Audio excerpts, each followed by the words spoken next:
Men oktyabr oyida Sirdaryo viloyati pedagogik mahorat markazida bir oy malaka oshirishda bo'lib qaytdim va hozirgi paytda o'zim faoliyat yuritayotgan 20-umumiy o'rta ta'lim maktabida olgan bilimlarimni amaliyotda qo'llayapman.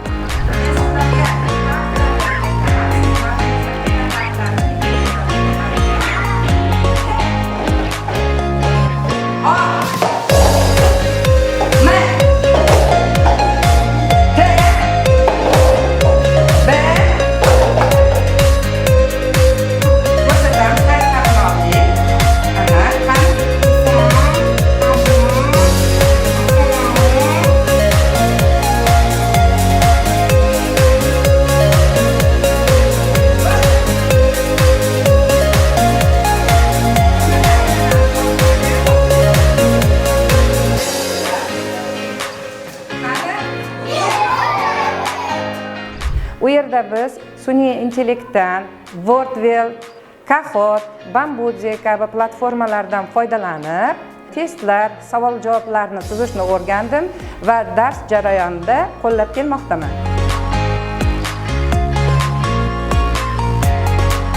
Mahorat markazida tashkil etilgan eng mahoratli tinglovchi ko'rik tanlovida qatnashib, faxrli birinchi o'rinni olishga ega bo'ldi.